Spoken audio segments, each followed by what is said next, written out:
bienvenue au lion de la tribu de Juda, bienvenue en ce jour de Shabbat, ce jour où nous nous retrouvons pour célébrer notre Dieu. Donc bienvenue à tous ceux qui sont en présentiel, mais aussi à tous ceux qui sont en ligne. Vraiment que le Seigneur vous bénisse là où vous êtes, qu'il vous encourage, qu'il vous fortifie et qu'il vienne vraiment vous inonder de sa douce présence. Est-ce qu'on peut avancer un petit peu l'écran, s'il vous plaît? Positionner comme il faut. Merci. Voilà, donc nous allons commencer par la paracha de la semaine. Donc je vais vous donner les différents passages qui sont à méditer pendant la semaine. Vous les retrouvez sur la page du lion de la tribu de Juda. Vous avez tous les différents passages à méditer. Donc concernant la Torah, il s'agit de Bereshit, Genèse en français, le chapitre 28, à partir du verset 10 au chapitre 32, le verset 3. Donc c'est la paracha Vayetse qui veut dire « il sortit ». Voilà, c'est la paracha de la semaine. Ensuite, dans la Haftara, c'est ce qui correspond au prophète. Donc Oshéa, Osée en français, le chapitre 12 à partir du verset 13 au chapitre 14, verset 10. Et pour terminer, la Brit Hadasha, qui correspond à l'Alliance renouvelée. Donc Yohanan, Jean en français, le chapitre 1, verset 43 au verset 51. Voilà, donc ça, ce sont les différents passages à méditer pendant la semaine. À méditer pendant la semaine.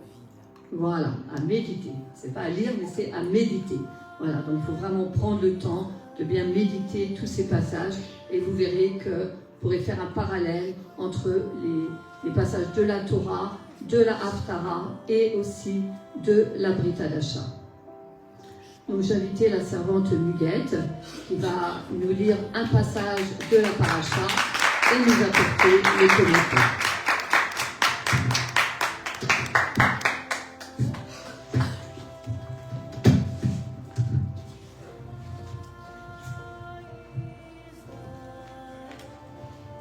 Shabbat Shalom. Shabbat Shalom. À toutes les personnes qui sont en ligne. Shabbat Shalom à l'Assemblée. Je vais lire la paracha 7, Vézé, qui veut dire « il sortit ». Jacob sortit de Beïshava et se dirigea vers Aram. Il arriva à un certain lieu et il passa la nuit, car le soleil s'était couché. Il prit une pierre de ce lieu, la mit sous sa tête et s'étendit là pour dormir. Il rêva que là, devant lui, se trouvait une échelle appuyée sur le sol et dont le sommet touchait les cieux. Et les anges d'Adonai montaient et descendaient dessus. Et soudain, Adonai se tint à côté de lui. Et il dit, « Je suis Adonai, le Dieu d'Abraham, ton grand-père, et le Dieu d'Isaac. Je donnerai à toi et à tes descendants la terre sur laquelle tu reposes. Tes descendants seront aussi nombreux que les grains de poussière sur la terre. Tu t'étendras à l'ouest et à l'est, au nord et au sud. Toutes les personnes de la terre seront bénies à travers toi et tes descendants. Voici, je suis avec toi.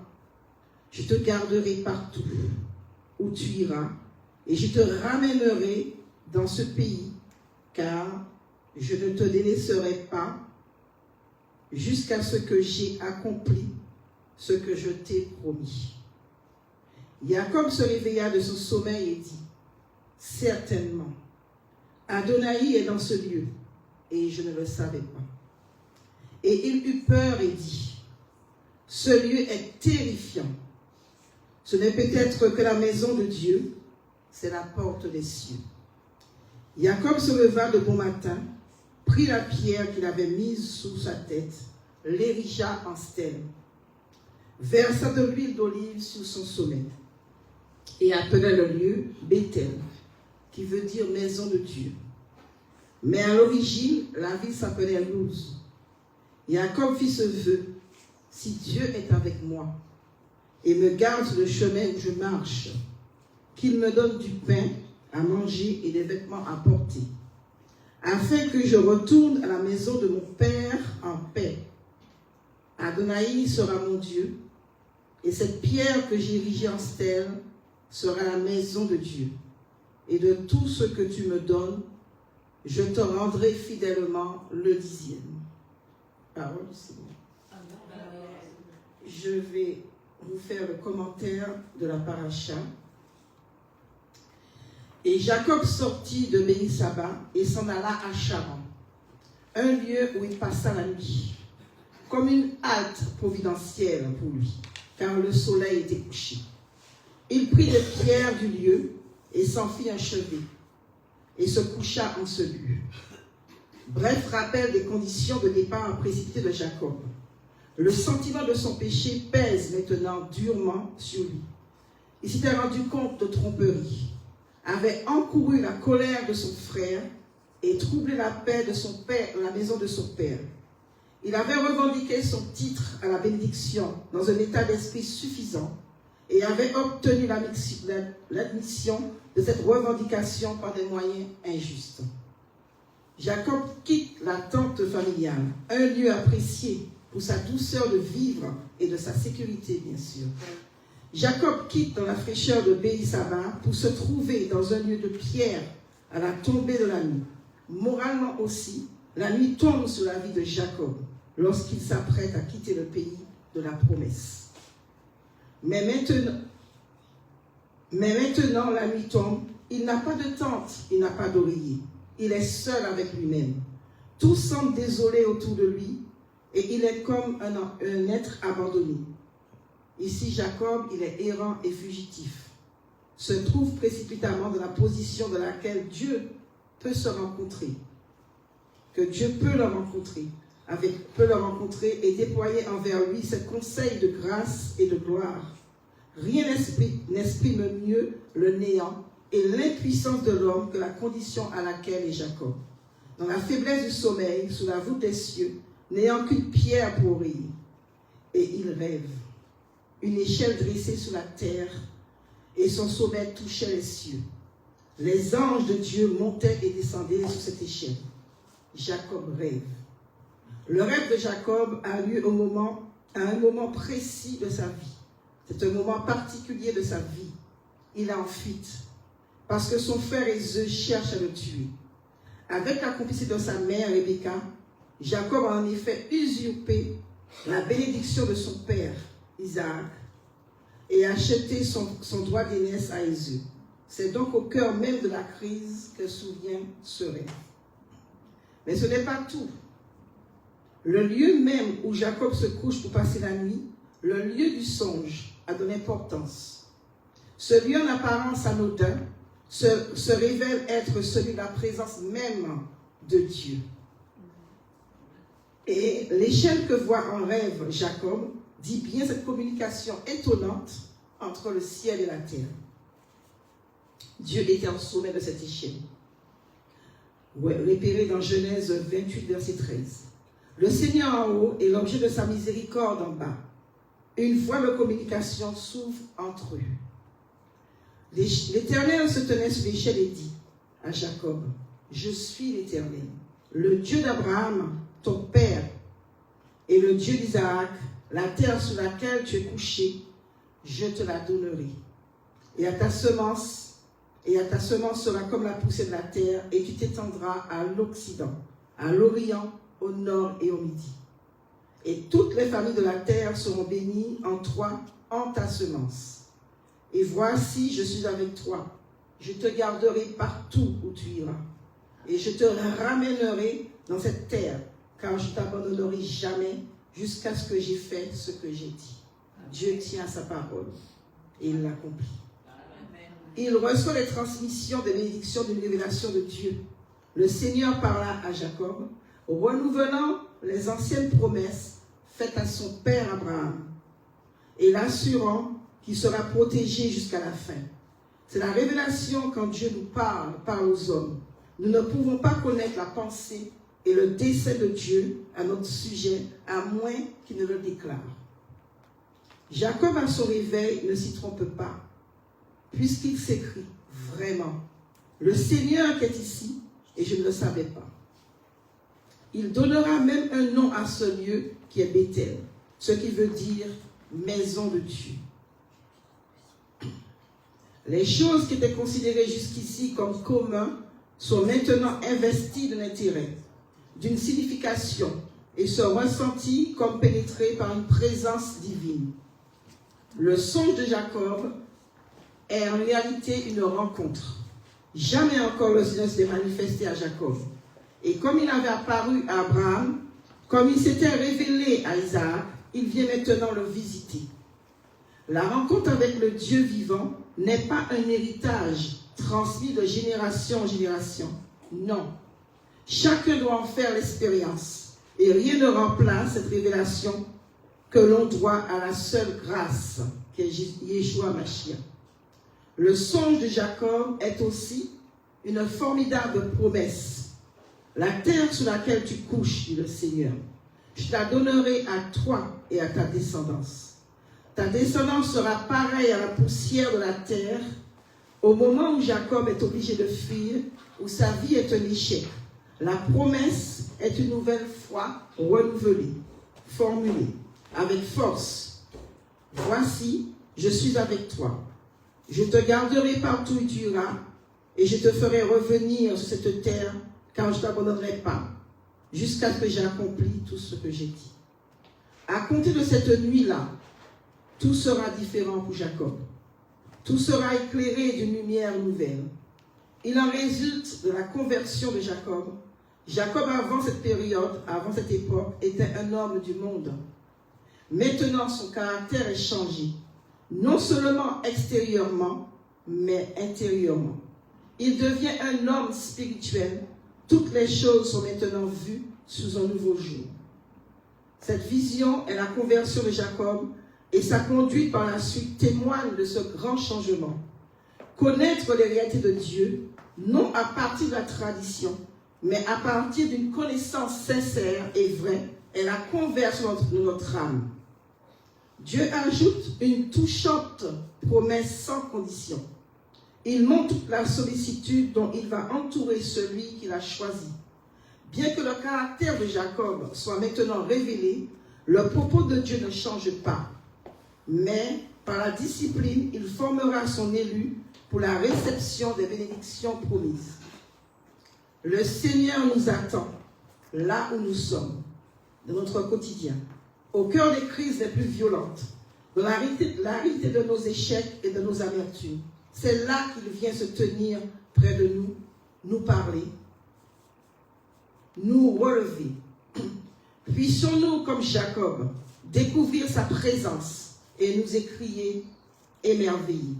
Vraiment, c'est le Seigneur qui est ici et je ne le savais pas. La révélation que l'Éternel fait de lui-même est une chose, mais s'en tenir à cette révélation en est une autre. L'Éternel se révèle à Jacob dans sa grâce infinie, mais Jacob n'est plutôt réveillé de son sommeil que le voyant mettre en évidence son caractère, montrant combien peu il connaissait en pratique le Dieu béni qui venait de se révéler à lui d'une manière aussi merveilleuse. On dit bien dans la parole, il eut peur et dit que ce lieu est terrible. Ce n'est autre que la maison de Dieu et c'est ici la porte des cieux. Jacob n'avait pas le cœur à l'aise dans la présence de Dieu, car ce n'est que quand le cœur est entièrement brisé et l'homme dépouillé de lui-même qu'on peut être à l'aise avec Dieu. Dieu se plaît autour d'un cœur brisé, son nom en soit béni.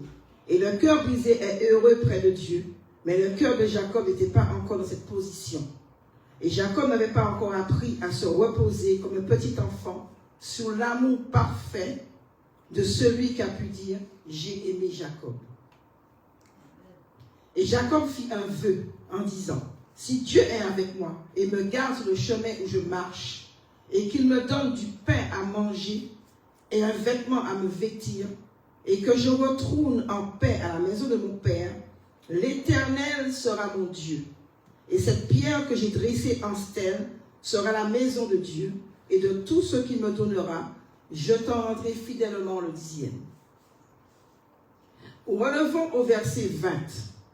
Jacob dit, si Dieu est avec moi, quand le Seigneur venait de lui dire expressément, je suis avec toi, et je te garderai partout où tu iras, et je te ramènerai en ce pays. En dépit de ce témoignage, le cœur de Jacob était capable de s'élever au-delà d'un si, ou d'avoir de la bonté de Dieu, des pensées plus élevées que celles qui se rapportent tout simplement à du pain à manger et à des habits pour se vêtir. Telles étaient les pensées d'un homme qui venait de voir la vision magnifique de l'échelle touchant à la terre et au ciel, et au-dessus de laquelle l'Éternel se tenait, lui promettant une innombrable prospérité et un héritage éternel. L'ordre de ce qu'il désirait mérite d'être remarqué. Cela correspond à la règle de notre Sauveur de rejeter d'abord les choses les plus importantes, c'est-à-dire les choses d'en haut, pas les choses de la terre. Par combien la faveur de Dieu vaut mieux que la vie. Il veille sur nous et nous conduit dans notre véritable destinée, alors que la nourriture et les vêtements semblent insignifiants aux yeux de Dieu. Jacob était évidemment incapable d'entrer dans la réalité et la plénitude des pensées de Dieu. Il mesurait Dieu à sa mesure et se trompait ainsi complètement dans l'idée qu'il se faisait de Dieu. En un mot, Jacob n'avait pas encore fini avec lui-même, par conséquent, pas encore commencé avec Dieu. Avant de s'éloigner de ce lieu, Jacob dresse une stèle qui n'est autre que la pierre sur laquelle sa tête a reposé. Pendant ce temps de repos, Dieu a parlé à son cœur, j'en suis convaincu. Jacob reconnaît que la grâce dont Dieu l'a enveloppé doit être conservée en mémorial dans ce lieu sacré. Et il oint la stèle d'huile. Jacob fait un vœu qui dévoile son état spirituel. Il est loin de réaliser ce que Dieu veut pour être, ce que Dieu veut. Nous avons une échelle, un chemin de réconciliation avec Dieu par le Christ, par Yeshua, qui unit l'humain au divin.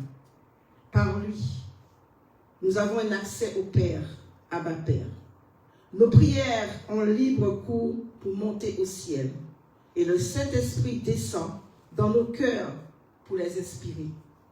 Dieu n'est plus en tête de l'échelle, mais au pied de l'échelle, tout près de nous, puisque nous avons Dieu qui s'est manifesté dans la chair. Nous pouvons imaginer que Jacob, dans cette condition misérable lors de son voyage, est un symbole du Messie. Le Christ, Yeshua, n'avait pas opposé sa tête. Une conviction solennelle vole à Jacob, c'est que la vie, un combat que nous devons mener en autonomie.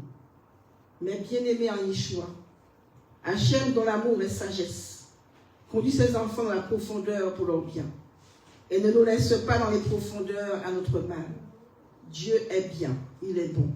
Celui qui se révèle lorsque l'homme est au bout de ses ressources, il se manifeste non pas sur le lieu même du déshonneur, mais seul à seul, dans le terrible silence de la nuit au désert.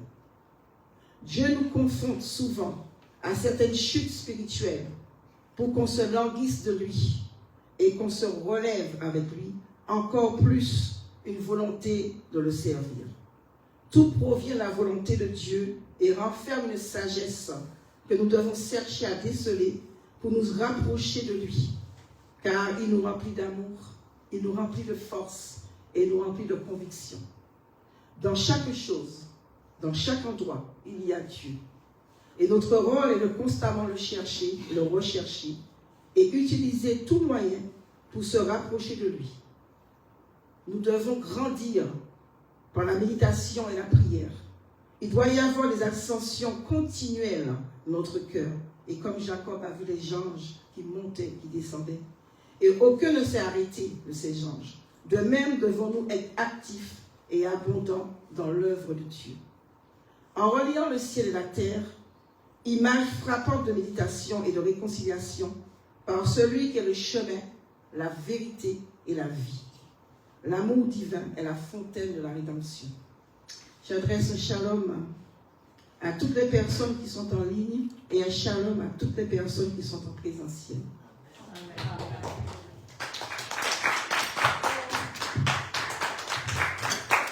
Nous vous bénissons dans le nom puissant d'Yeshua. Vous qui êtes en ligne, Shabbat Shalom, nous vous aimons très fort, très fort, très fort, parce qu'on ne peut pas avoir la joie de vous serrer dans nos bras, mais c'est comme si Dieu va te serrer dans ses bras là-bas où tu es. Amen. Amen. Et pour ceux qui sont ici, ben, gloire à Dieu, parce qu'on peut se serrer les uns les autres dans les bras, et c'est une grande chose. Amen. Amen. Donc ce matin, nous allons étudier la paracha de Laban, de Jacob, d'Abraham, d'Isaac. Nous allons voir que, Israël, Jacob va sortir de là où il est pour faire la volonté de Dieu. Amen. Donc ça n'est pas toujours facile de sortir de là où on est pour faire la volonté de Dieu. Donc nous avons vu tout à l'heure le caractère de Jacob que la servante de Dieu a décrit, tout ce que le Seigneur a fait avec lui, tout ce qu'il a dit au Seigneur et tout ce que le Seigneur a fait dans sa vie. Amen. Amen. Donc j'aimerais qu'on aille en Genèse 30, versets 25 à 26. Et c'est là que je vais commencer la paracha de ce jour, c'est là que Dieu m'a parlé. Genèse 30, versets 25 à 36.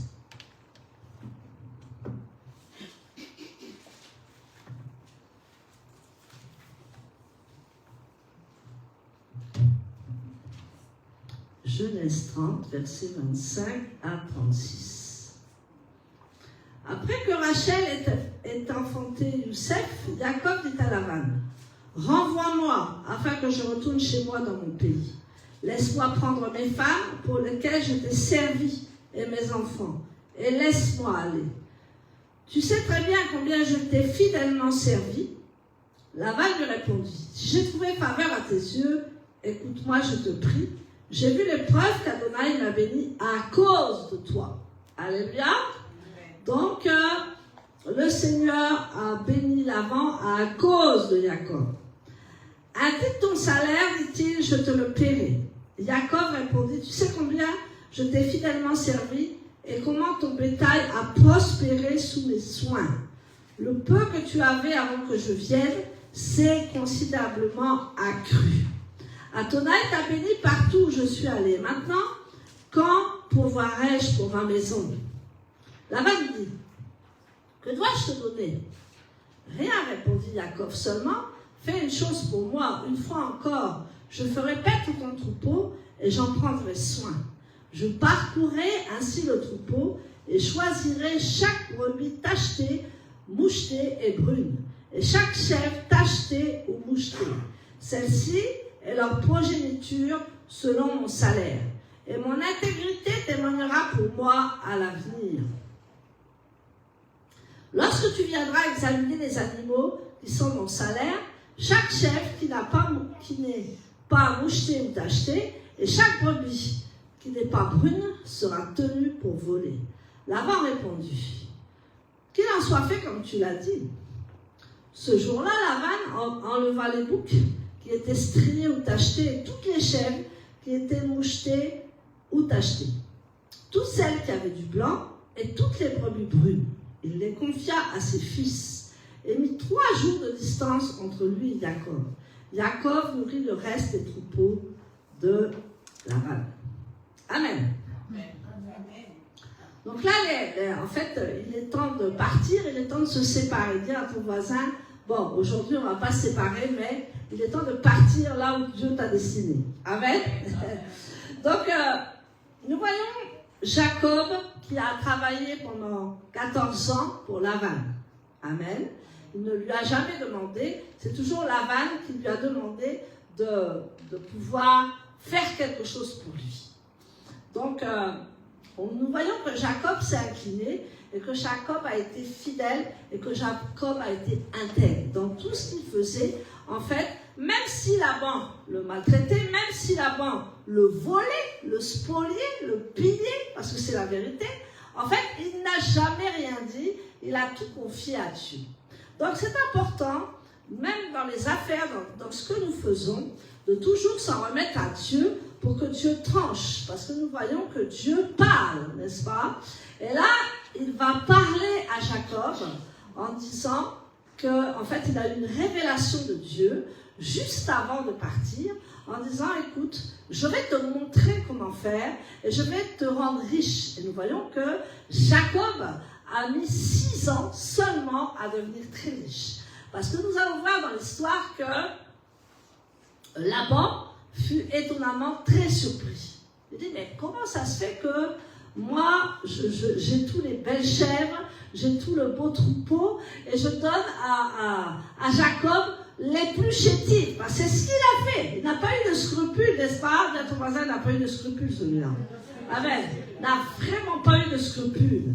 Et il a tout ramassé les bonnes choses. Laban, a ramassé toutes les bonnes choses. Il n'a pas eu de scrupules et il s'en foutait carrément de Jacob. Il disait que c'est son esclave. Il le prenait pour son esclave.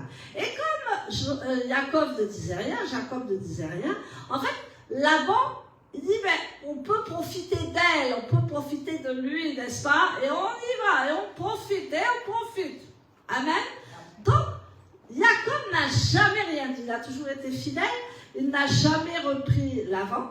Mais là, il est temps de sortir. Pas de partir, de sortir. Dis à ton voisin de sortir. Ah oui, là, il est temps de sortir. Hein. Il est temps pas de partir, mais sortir, c'est encore plus fort que partir. C'est-à-dire que Dieu t'arrache carrément de où tu es, de ton environnement, pour que tu sortes de cet esclavage, pour que tu sortes de ce tyran qui n'arrête pas de te malmener, de tout te voler, de tout te spolier. Amen. Donc, Jacob va lui dire que d'accord, bon, moi je prends les chétives, hein. Toi tu as tout pris. Donc, lui sans scrupule est parti avec tout. Mais, Jacob va lui dire, désormais, dis à ton voisin désormais. Désormais, si les brebis et si les chèvres et si les boucs sortent t'acheter ou avec des points, ce sera pour moi. Donc avant, il dit, c'est pas possible. Hein. Dans son cœur, il dit, c'est pas possible que j'ai tout retiré. Je vais laisser les plus chétives. Il n'y en a pas une qui est achetée, parce que tous les achetés, tous les rayés, c'est à moi. Donc comment lui encore, il va avoir des tachetés et des rayés? Mais ce qu'il ne savait pas, c'est que Dieu avait parlé à Jacob. Fais attention, Dieu parle. Alléluia. Dieu parle toujours à ses enfants, malgré qu'on se tait, malgré qu'on ne dit rien, mais Dieu finit par triompher et régner dans nos vies parce qu'il nous parle. Donc il avait parlé à Jacob, fais ceci, fais cela, enfin il avait coupé des branches, je ne sais pas comment il avait fait, enfin bref, Dieu lui avait expliqué. Maintenant, Dieu montre à Jacob comment il doit opérer, mais Jacob va marcher par la foi et Dieu va lui dire ce qu'il doit faire. Dans n'importe quelle circonstance, nous ne devons pas plier le genou devant l'adversaire, mais simplement marcher dans ce que Dieu te dit.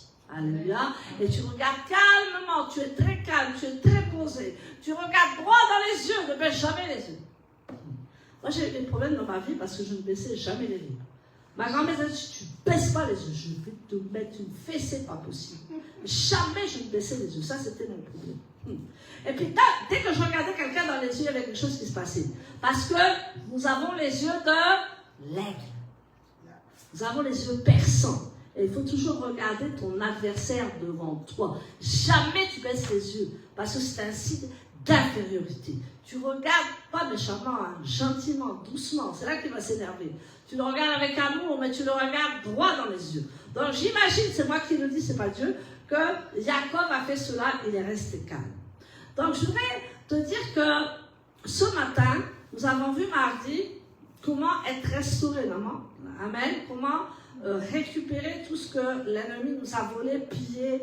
Nous avons vu ça dans l'enseignement. Et merci, ça a été bien reflété. Maintenant, qui est l'esprit d'Amalek? Alléluia. Qui est cet esprit qui nous pille, qui nous vole, qui nous méprise?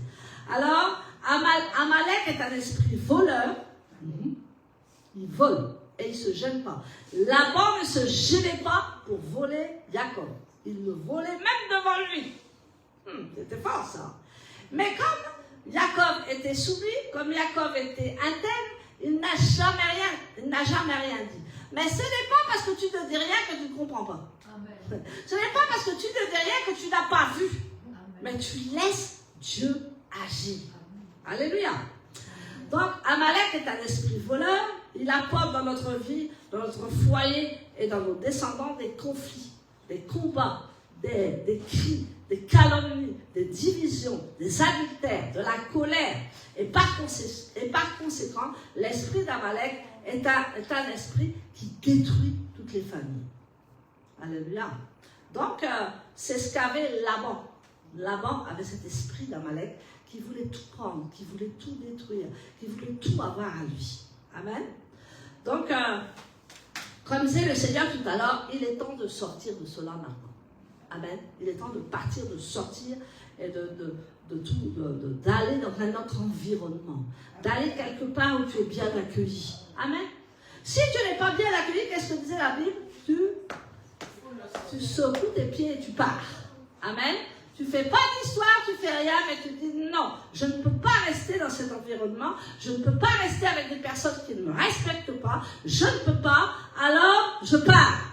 Alléluia, c'est pour ça que je dis, il est temps de sortir, il est temps de partir. Pas d'ici, s'il vous plaît, nous sommes dans la maison de Dieu. Amen. Alléluia.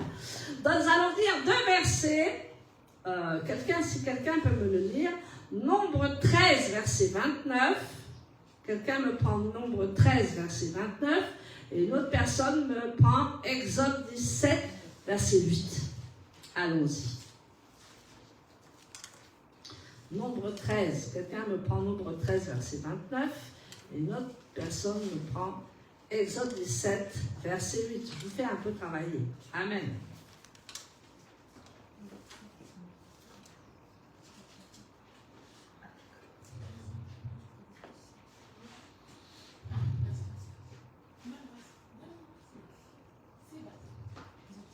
Je lis la parole de Dieu dans Nombre 13, verset 29. Oui. Amalek habite la région du Negev, le Hitti, le Yébussi et les Mots habitent les collines. Et le Cananéen habite près de la mer et le long du Jourdain.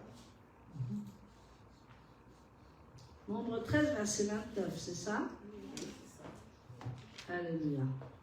Amen. Amen. Donc, Amalek habite la région du Negev, c'est-à-dire tout ce qui est le désert. Le Hitti, le Yésouvi et l'Émori habitent les collines. Et le Canaanaï habite près de la mer et long du Jourdain. Amen. Donc, voyez le peuple d'Amalek, là où il habite, dans les lieux arides. Amen. Dans les lieux de désert. Mais quand il arrive, c'est pour tout ravager. Vous voyez que toute conspiration, que toute guerre commence par là. Les guerriers se planquent et ils attaquent au moment où personne ne s'y attend. Ça, c'est l'esprit d'Amalek. Alléluia. Exode 17, verset 8.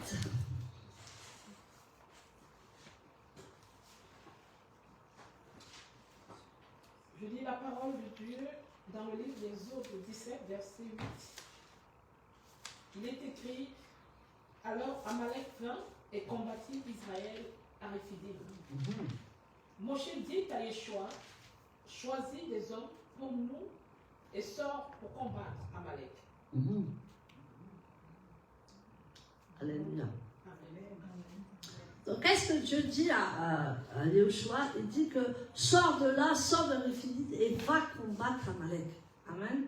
Parce que si tu ne combats pas, c'est lui qui va t'engloutir. Amen. Donc, il vaut mieux. Moi, quand j'étais petite, c'est pas à faire. Mais moi, quand tu m'embêtais, je te donnais une claque avant que tu me la donnes. Amen. Je te donnais un coup de pied avant que tu me le donnes. Alléluia. Parce que je dis, au moins, j'aurais commencé. C'est ça l'esprit guerrier. Mais là, c'est dans le mauvais sens, n'est-ce pas? Il faut avoir un esprit tendre, un esprit qui regarde. Mais quand on est dans la chair, on est guerrier, n'est-ce pas? Mais nous sommes guerriers spirituels. Nous ne sommes pas guerriers dans la chair. Mais quand j'étais petite, déjà, j'étais un peu trop dans la chair, mais je combattais à ma manière. Amen. Donc, ça m'a toujours tenu parce que j'étais une fille et je joue au football. Alléluia.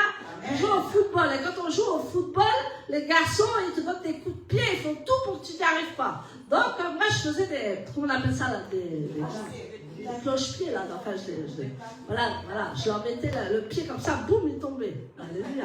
Mais rassurez-vous, je n'étais pas Amalek. Alléluia. Donc voilà, l'esprit d'Amalek. Et donc, nous voyons que en Genèse 30, versets 42 à 43, allons-y. Genèse 30, versets 42 à 43.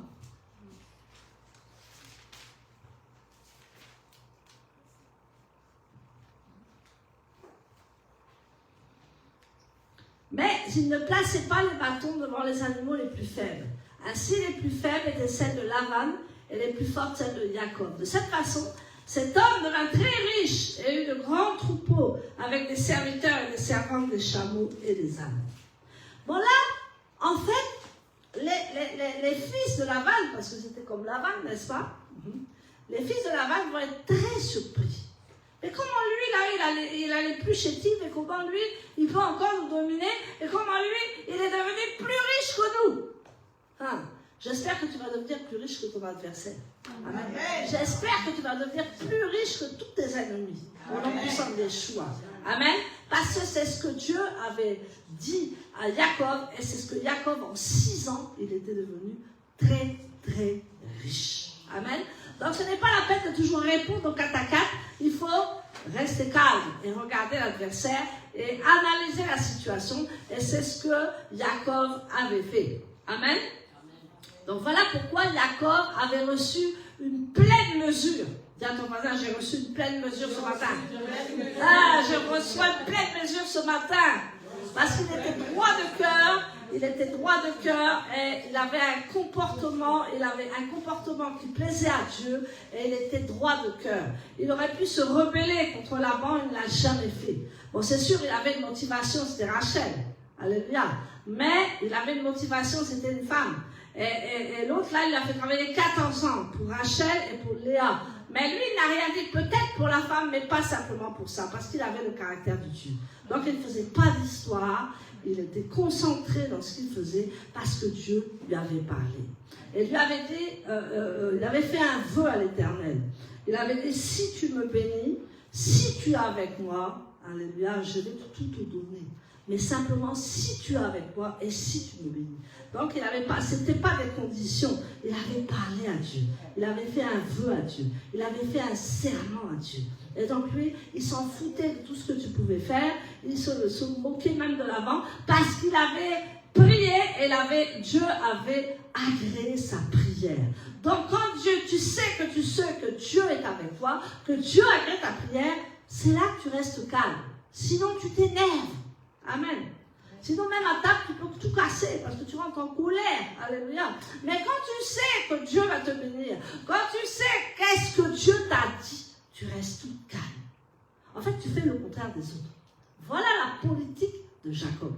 Alléluia. Et c'est ce que nous devons apprendre à faire, à nous maîtriser, à rester calme et à attendre que Dieu opère. Mais Dieu lui avait donné des directions. Bien sûr que Dieu va opérer. Mais toi aussi, tu dois travailler dans ce sens. Tu dois regarder la prophétie, mais tu dois commencer à pratiquer cette parole et surtout ce que Dieu t'a dit. Fais ce que Dieu t'a dit. Amen. Bon, je pense qu'il y a des prophètes et des prophétesses ici. Au nom puissant des choix. Amen. Donc, Jacob aussi était très, très proche de Dieu. Il écoutait ce que Dieu lui disait. Comme Abraham, comme son grand-père Abraham, comme Isaac, son père. Il était très proche de Dieu et il écoutait Dieu lui parler. Quand on écoute Dieu, on reçoit. Quand on écoute Dieu, Dieu nous parle. Et il nous donne les stratégies pour atteindre le but. Amen.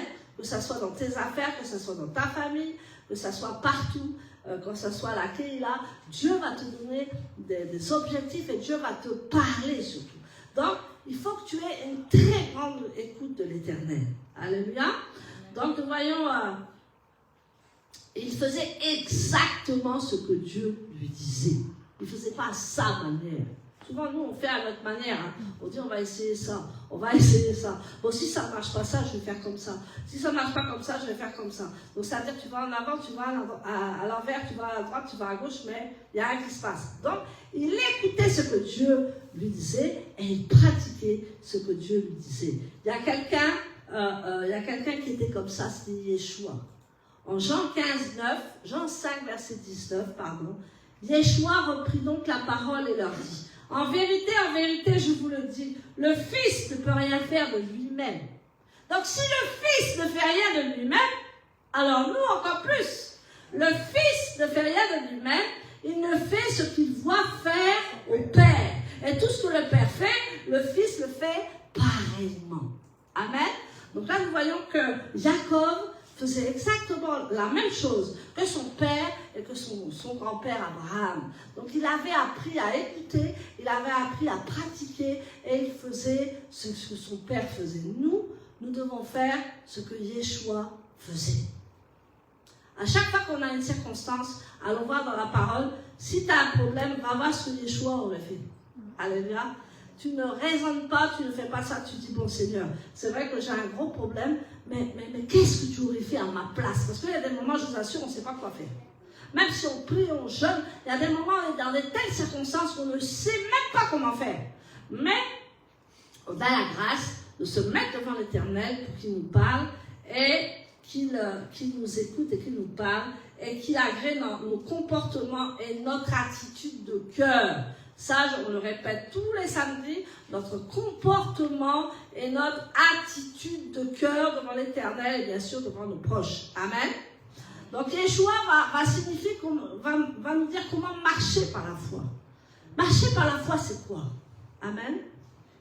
Marcher par la foi, c'est se mettre devant l'Éternel selon les circonstances et lui demander qu'est-ce que je dois faire. Et l'écouter et commencer à faire ce que Dieu nous dit de faire. Mais ça demande du travail, n'est-ce pas? Ça demande de la consécration. Ça demande de rester devant l'Éternel en l'écoutant. Et ça, c'est pas facile. Tu as déjà essayé? Tu pries, puis après, tu écoutes. 5 minutes après, tu en as marre. Parce que si tu n'as pas de réponse, tu t'en vas. Mais Dieu nous dit que quand tu pries, écoute-moi. Parce qu'il y en a, ils prient, puis après, hop, ils se lèvent, ils s'en vont. Non. Tu pries et après tu l'écoutes. Et tu vas voir qu'il va finir par te parler. Même le premier soir, il ne te parle pas, tu recommences le lendemain. Le lendemain, il ne te parle pas, tu recommences. Jusqu'à temps qu'il te donne une direction et qu'il te parle. Parce que quand nous prions, la Bible dit que ça monte vers le ciel et ça redescend. Amen. Donc, les anges sont là-haut et reversent avec les coupes pour que nous ayons des réponses. Amen. Quelquefois, la réponse est longue, mais elle viendra toujours. Amen. Donc c'est ce que Jacob faisait, ce que Yeshua, il marchait par la foi, et il marchait comme les patriarches, et il regardait le Père Céleste. Nous devons regarder Adonai. Alléluia. Vous savez, en ce moment, je discute beaucoup avec hier, il y a un homme d'affaires qui m'a appelé, et en fait, moi, je pensais que c'était pour... Quand on m'appelle un homme d'affaires, c'est pour le business. Il m'a dit non, j'aimerais passer un temps avec toi. Je dis ah bon? Il dit j'aimerais qu'on parle de quelque chose. Mais il dit c'est impressionnant. À chaque fois que tu parles, je pense la même chose. Il dit si tout le monde s'entendait comme ça, il est de l'Afghanistan exactement. Il dit qu'il va m'emmener en Afghanistan. Je dis oh quel beau pays. C'est un pays persécuté, mais c'est un très beau pays, il m'a dit. Et en fait, il me dit quand les croyants marchent ensemble, il y a une force, il y a une puissance. Il m'a dit quand il n'y a pas de croyants, il y a toujours des problèmes, il y a toujours des choses qui ne vont pas parce qu'ils n'ont pas les mêmes choses que nous. Encore faut-il suivre Yeshua. Encore faut-il écouter Adonai. Alléluia. Et en fait, il m'appelait pour parler de sa foi.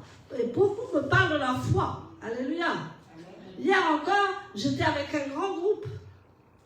Et bon, je ne vais pas le dire. Alléluia. Je ne veux pas que je le dise. Et non, il ne faut pas tout dire. Et donc, Dieu nous aime tellement qu'il va nous donner la situation, même si tu as l'ennemi devant toi.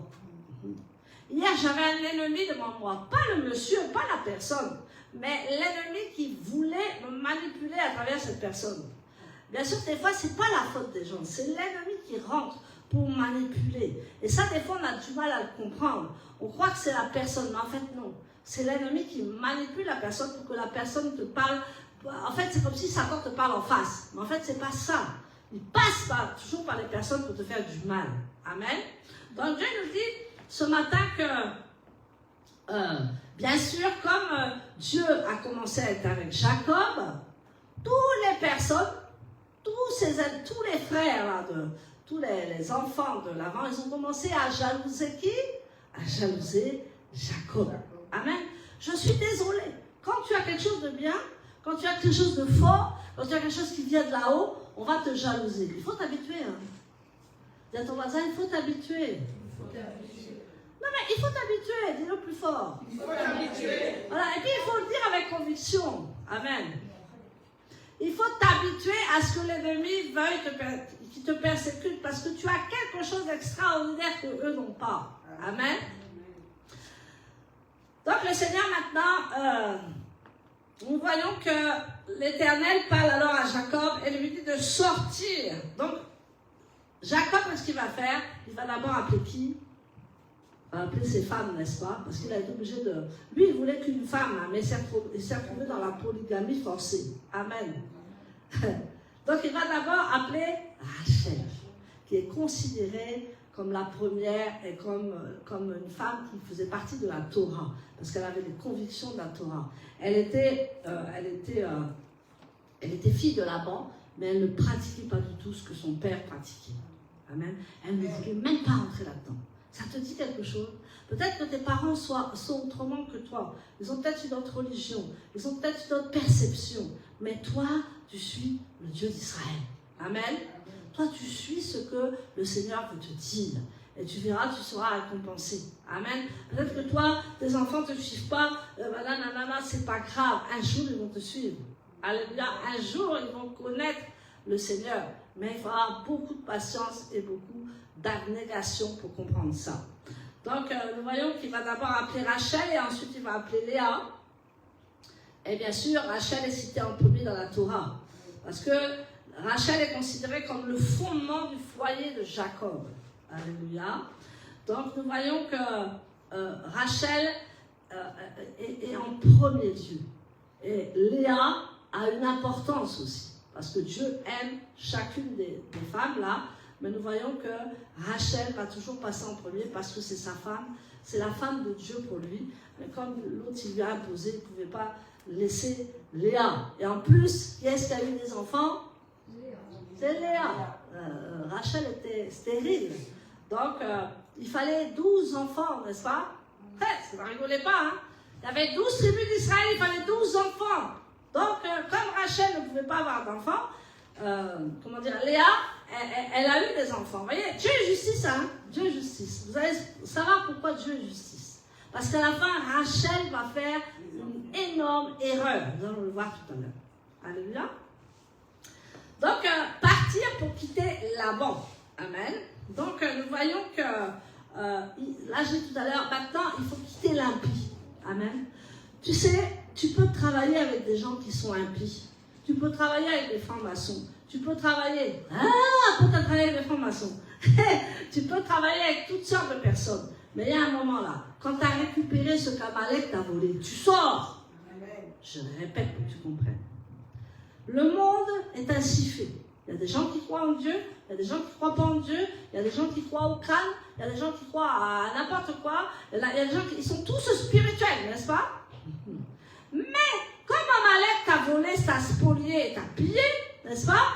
Toi, il faut que tu récupères. Il faut que je récupère. Alléluia. Il faut que je récupère tout ce que l'ennemi m'a volé. Et Amalek, lui, t'as des... Oh, alléluia. Merci Seigneur. Il y a des trésors que tu n'as pas encore récupérés. Mais Amalek les tient dans sa main. Il faut aller les chercher pour qu'Amalek lâche. Et il y a un moment, il y a des gens qui vont se présenter à toi. Tu vas dire non, moi je ne peux pas travailler avec ça. Et c'est là que tu peux rater ta bénédiction. Regardez Joseph. Il a travaillé avec qui? Avec Pharaon. Pharaon, c'était l'homme le plus idolâtre, le plus sorcier du monde. Et ça l'est encore, l'Égypte, les pyramides, n'est-ce pas? Mais comment ça se fait que quelqu'un comme Joseph, qui est avec le Seigneur à fond, qui aime le Dieu d'Israël, et c'est le Dieu d'Israël qui l'a fait prospérer. C'est le Dieu d'Israël qui l'a mis au côté de Pharaon. Mais pourquoi Joseph travaille avec Pharaon? Est-ce que tu t'es déjà posé la question? Parce que Joseph avait sa bénédiction là. Est-ce que tu m'écoutes bien? Je vais traverser ta tête ce matin. Je veux que Dieu te parle. Amen. Donc, pourquoi? C'est ce que Dieu m'a dit ce matin. Parce que moi, j'ai dit, ah non, non, non, moi, je ne veux pas parler avec ces gens-là. Hein. Ah, moi, j'ai dit, non, non, non, non, non, non, non, moi, je ne veux pas entendre parler. Et je ratais des choses pas possibles. Amen. Dieu dit, va vers eux et serre-toi. Serre-toi. Et pars maintenant. Alléluia. Parce que c'est ça, Amalek. Il a tenu beaucoup de trésors à ton insu. Il a tenu beaucoup de trésors pour toi. Mais maintenant, il faut que tu reprennes son trésor, mais il faut que tu ailles le chercher dans le camp de l'ennemi. Alléluia. Donc, je n'ai pas dit qu'il faut travailler avec des genres de personnes, mais quand Dieu te les met, il faut récupérer. Est-ce que tu me comprends? C'est dur. Alléluia. Pour ça, j'ai dit, je vais renverser vos têtes ce matin. Alléluia. Et donc, Dieu m'a dit hier, tu vois tout ce qui se présente devant toi. Tu vois, ils t'ont volé, ils t'ont spolié. Comme Jacob. C'est à toi maintenant de reprendre ce qu'on t'a volé. Dans le spirituel, dans la prière, mais dans le physique aussi, mon frère, ma soeur. Amen. Il faut aller chercher où Amalek t'a volé. Amen. Ou Amalek t'a pillé. Ça peut être dans ta famille, ça peut être tes parents, ça peut être avec tes frères et sœurs, ça peut être avec tes proches, ça peut être avec le monde, ça peut être partout. Mais Dieu te dit ce matin, il va falloir que tu récupères tes richesses et tes trésors. Alléluia. Je ne parle pas toujours d'argent, hein. Il y a l'argent, mais il y a autre chose. Les trésors que Dieu t'a donnés, amen. Les âmes que Dieu t'a données, les choses que Dieu t'a données. Et tu dis, ça ne fonctionne pas, ça ne marche pas, je ne sais pas comment, mais je n'y arrive pas. Et pourtant, tu dois y arriver parce que Dieu est avec toi. Je n'ai pas d'amen. Amen. Amen. Dieu est avec toi, il va te donner ce que ton cœur désire. Mais il faut que tu comprennes les stratégies de Dieu. Souvent, nous sommes religieux. Dis à ton voisin, religieuse. Religieux. Alléluia. Et nous sommes tous religieux parce que nous avons été appris dans un certain contexte. Alléluia. Et beaucoup de nous ont été bâtis dans le catholicisme ou musulmans, tout ce que vous voulez. Mais nous devons changer. Alléluia. Et cet homme de cœur, hier, il m'a dit carrément, c'est un musulman. Il m'a dit, je sais que Yeshua, c'est le Messie. Je suis tombée sur ma chaise. Je suis tombée sur ma chaise. J'ai dit, yeah. Je suis tombée sur ma chaise. J'étais tellement sûre. Il dit oui. Il dit, vous les gens, ils nous appellent les gens du livre. Les musulmans nous appellent les gens du livre. Et ils disent que oui, il sait que le Messie c'est Yeshua. Et puis il n'a pas dit Jésus, hein. Il a dit Yeshua. Amen. Donc là j'étais renversée. J'ai dit là Seigneur tu m'apprends beaucoup de choses. Là Seigneur tu m'as confondu. Alléluia. Ne combattez aucune personne s'il vous plaît. Amen. Laissez les gens s'approcher de vous. Amen. Ne dites rien. Bien sûr, vous priez dans votre cœur. Amen. Vous priez pour la protection, vous priez pour tout.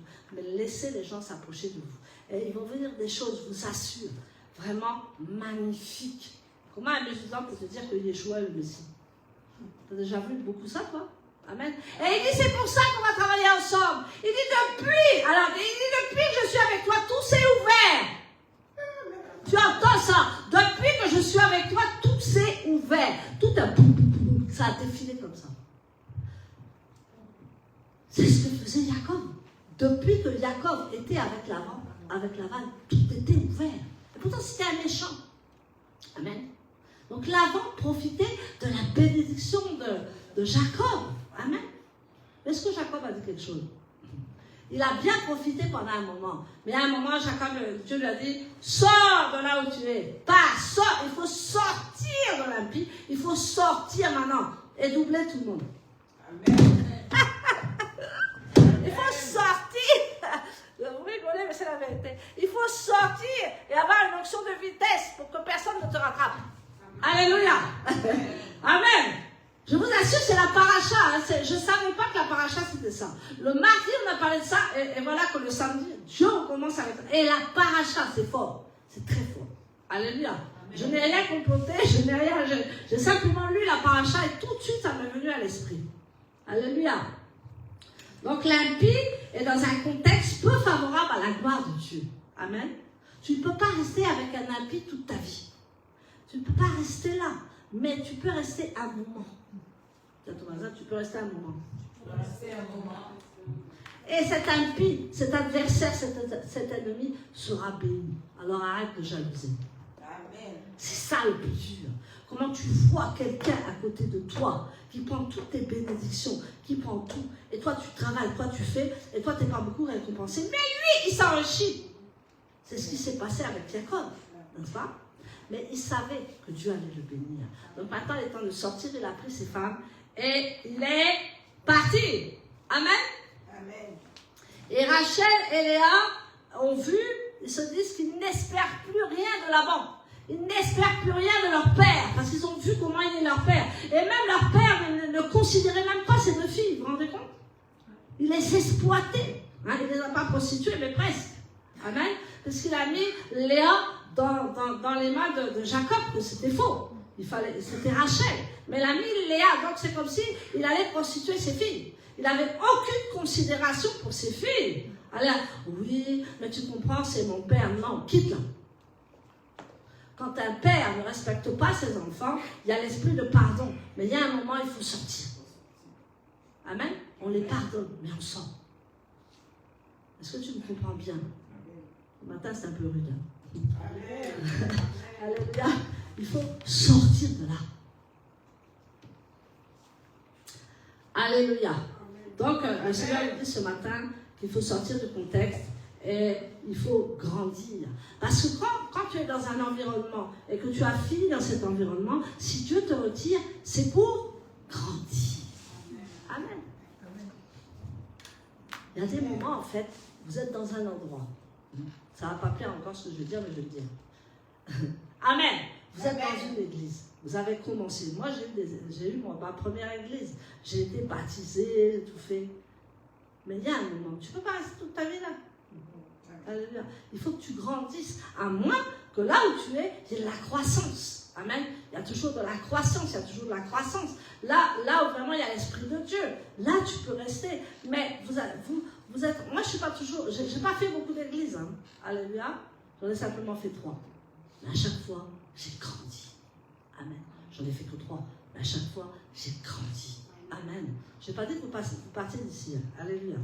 Mais j'ai dit, il y a un moment où Dieu va te bénir. Il y a un moment, Dieu veut de la croissance avec toi. Il faut que tu grandisses avec toi. C'est comme dans le travail, c'est la même chose. Amen. Tu vas être dans un travail, puis après tu sens que tu stagnes, tu n'avances plus. Mais sors de là. Sors de là pour grandir. Amen. Alléluia. C'est ça dans le domaine financier aussi. Tu es habitué à gérer un petit budget. Mais sors de là, il faut que tu gères un plus grand budget. Alléluia.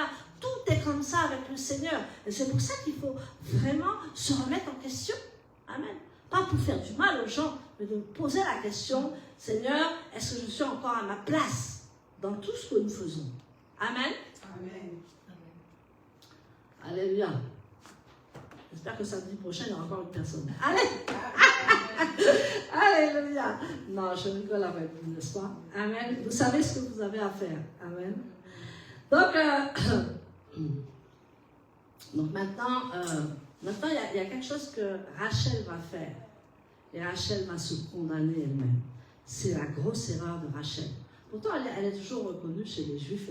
Elle est toujours reconnue chez les Juifs beaucoup. Hein. Nous la reconnaissons, mais elle va faire une grave erreur.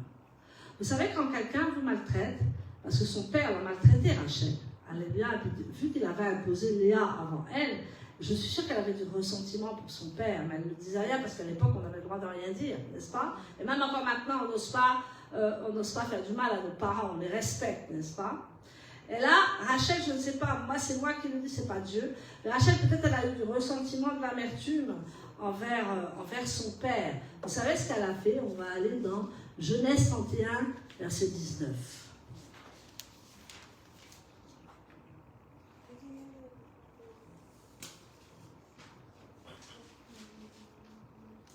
Alors, verset 19.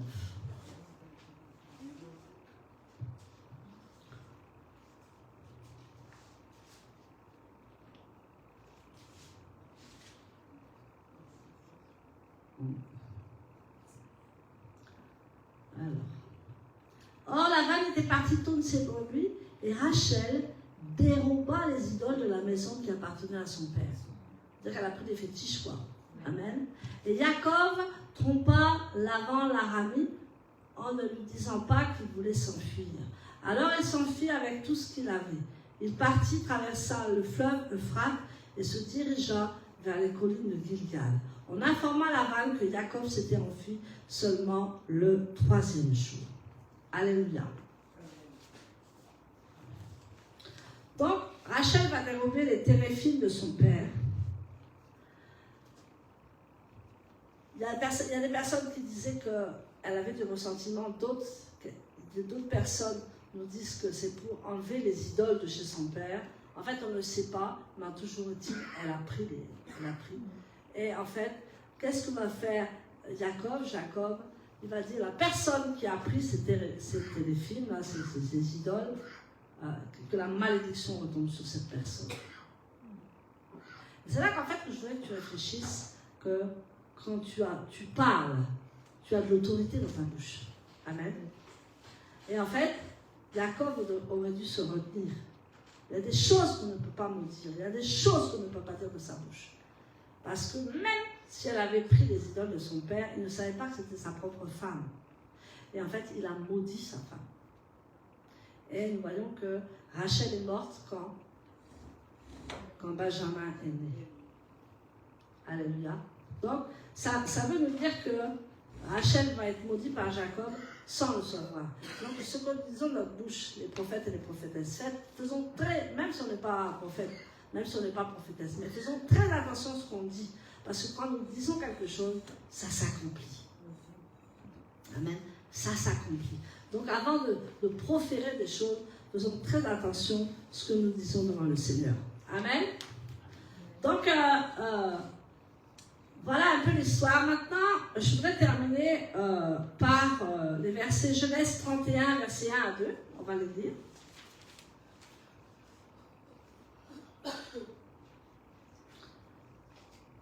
Genèse 31, verset 1 à 2. Alors il entendit ce que les filles de Laban disaient. Jacob a pris tout ce que notre père avait auparavant. Et c'est faux. Il n'a rien pris du tout. Il avait fait un marché avec lui. Il avait fait une affaire avec lui, n'est-ce pas? C'est avec ce qui appartenait à notre père qu'il est devenu riche. Il vit aussi que Laban ne le considérait plus comme auparavant. Amen. Donc vous voyez que dès que la volonté de Dieu s'accomplit sur votre vie, on vous jalouse et on ment sur vous. Dites à ton voisin, on ment sur moi. On ment sur moi. Oui. On ment sur moi. Et les gens aiment mentir sur les personnes. Les gens aiment dire des faussetés, des mensonges sur nous, pour nous atteindre, pour atteindre notre dignité, pour atteindre les choses. Alléluia.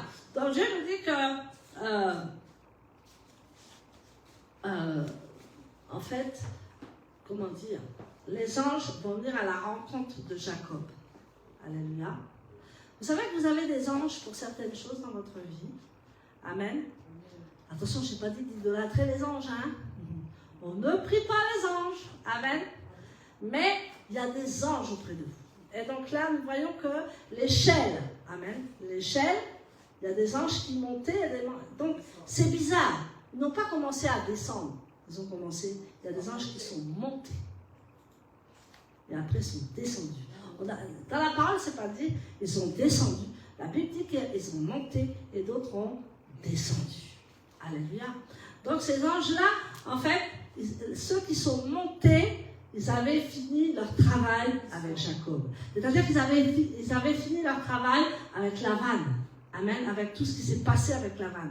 Quand il est sorti, que le travail était fini avec Laban, la Bible dit que quand il a vu l'échelle, en fait, ils sont montés. Et d'autres sont descendus pour rentrer où? Dans la terre d'Israël. Amen. Donc c'est quelque chose que je voudrais qu'on médite, parce que quand on a des anges avec nous, mais quand ils ont fini leur travail, ils remontent. Amen. Et d'autres viennent vers toi pour accomplir une autre mission. Donc quand vous dites que vous êtes seul, c'est faux. Vous n'êtes pas seul. Alléluia. Vous avez le Saint-Esprit en vous et vous avez les anges avec vous qui ont un travail à faire avec vous. Amen. Lionel me regarde à son œil noir. On va en parler. Alléluia. Et donc, nous voyons que ça veut dire quoi? Que Jacob, toute sa vie, a été accompagné par Dieu. Amen.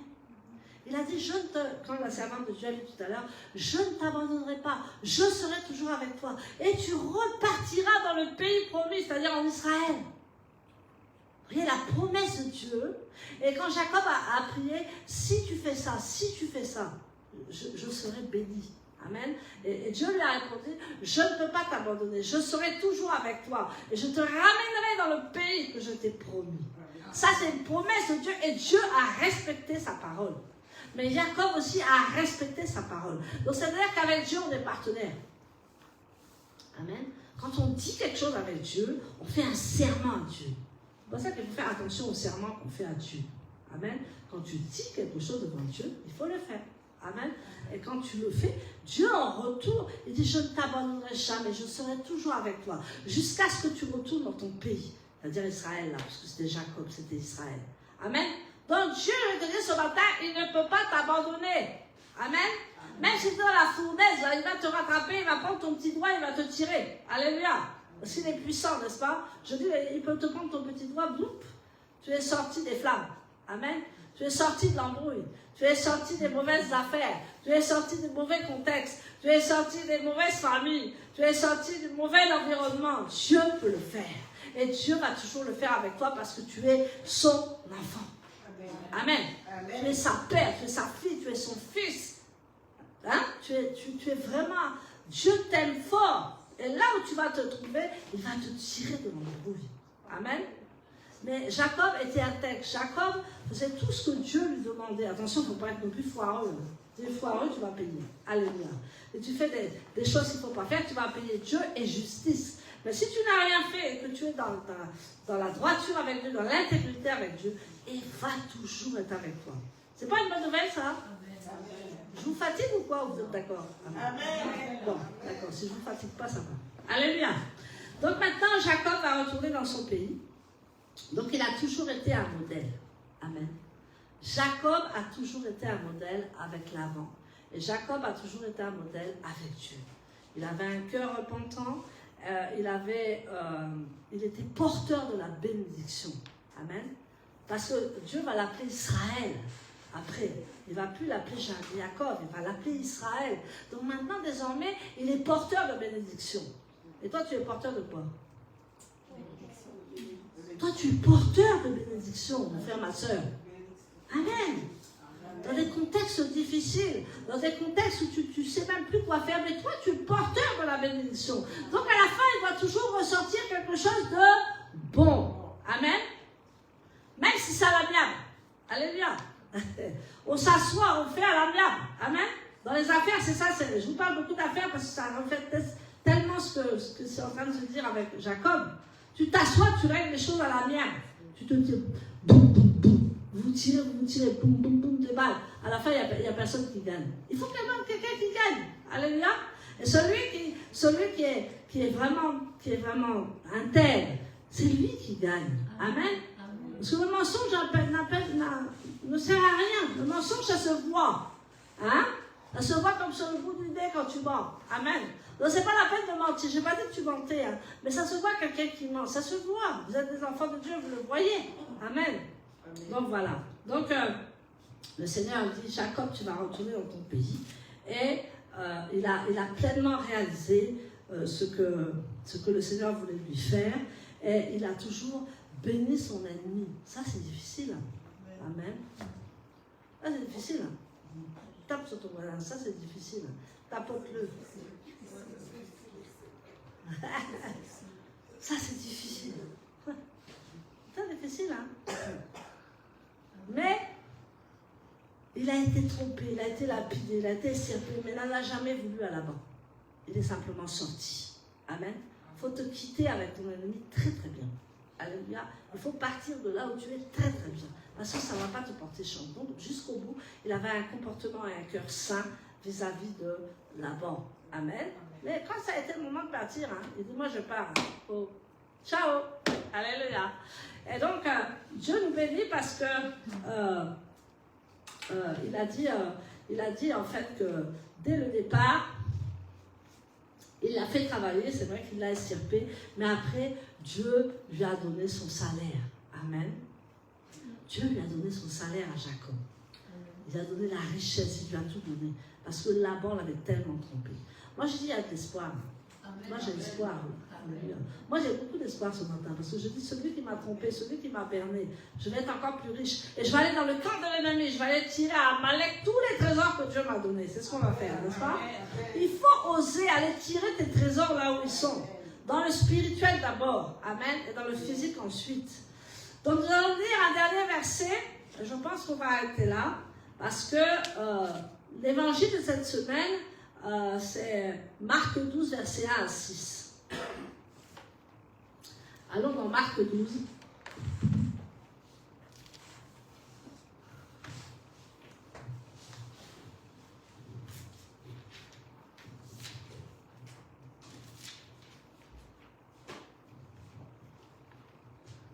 Je lis la parole de Dieu. Yeshua se mit à leur parler en parabole. Un homme planta une vigne, l'entoura d'une clôture, creusa une fosse pour le pressoir et bâtit une tour.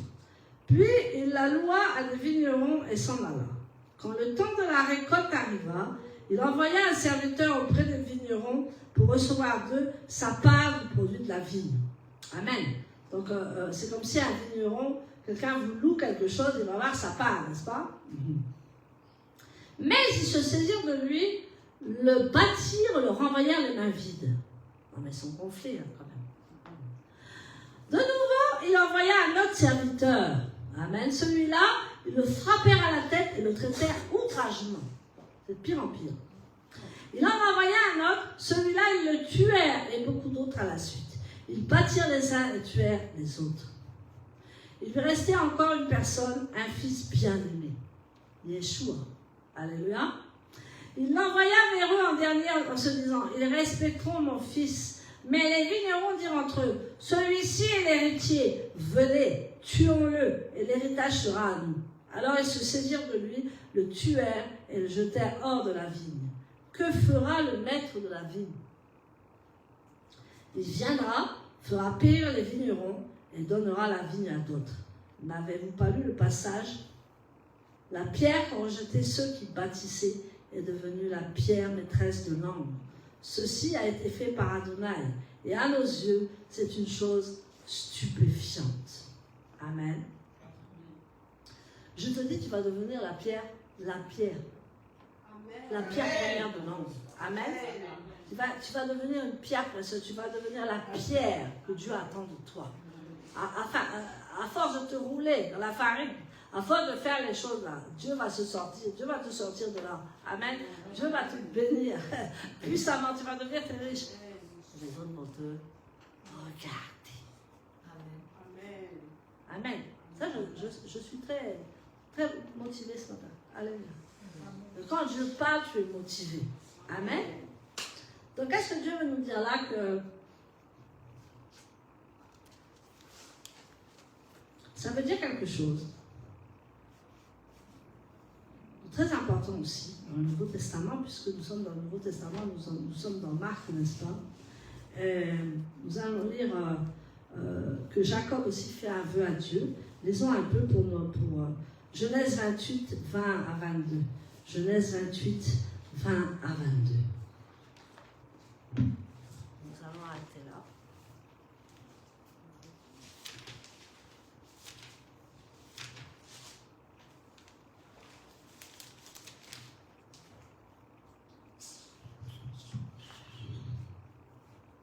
Jacob fit ce vœu.